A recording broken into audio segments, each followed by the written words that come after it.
कि हमने एक गर्भ संस्कार के बारे में तो बहुत सुना है, लेकिन एक गर्भाधान संस्कार भी होता है, तो दोनों में क्या अंतर है और दूसरा इन दोनों का क्या महत्व है? कुछ अंतर तो है और बहुत महत्वपूर्ण सवाल आपने पूछा है। आजकल हम चारों ओर पढ़ते हैं, सुनते हैं गर्भ संस्कार, वो भी गलत नहीं है, गर्भ संस्कार भी बहुत आवश्यक है, लेकिन उससे पहले गर्भाधान संस्कार। कंफ्यूजन आ सकता है सभी को, क्योंकि ये दोनों नाम में ज्यादा अंतर नहीं है। जैसे किसान को हम लेते हैं, ठीक है, तो किसान जब सीड जमीन में बोता है, उससे पहले जमीन को तैयार करता है। करेक्ट, ठीक है, यस। तो जमीन को तैयार करने में जो भी प्रोसीजर्स होती है, जमीन को ऊपर नीचे करना, उसमें खाद डालना, फिर पानी डाल के फिर उसको सूर्य प्रकाश में वो कुछ 2 दिन रखते हैं, तो भूमि अप टू डेट तैयार हो गई। और इसके साथ साथ जो बीज जो उस जमीन में डालना है, बोना है, वो बीज भी हेल्दी होना चाहिए। यस। तो किसान सीड के लिए भी अवेयर रहता है, और फिर जब अनुकूल समय आता है, तब ये सारी प्रोसेस करके बीज को बो देता है। यस। तो वो जो सारा जो प्लानिंग हमने किसान का देखा, उसको कहते हैं गर्भाधान।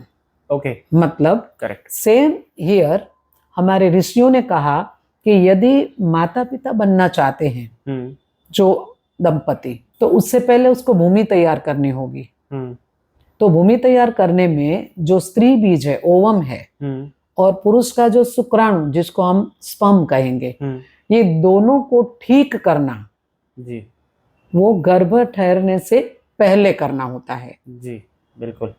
तो उसमें आगे डिटेल में बाद में देखते हैं कि जी, क्या जी, क्या जी। उसमें करना होता है। लेकिन वो फिर ये सारी तैयारियों के बाद जब माता गर्भवती बनती है, कंसीव होती है, अब गर्भ ठहर जाता है, अब उसके ऊपर जो भी प्रोसेस की जाती है उसको गर्भ संस्कार कहेंगे। अगर मैं गर्भाधान संस्कार की बात करूं तो कितने समय पहले से वो शुरू करना चाहिए? किसी ने कहा कि 12 दिन 13 दिन पहले हमें तैयारी करनी चाहिए, जिस दिन गर्भाधान करते हैं उससे पहले।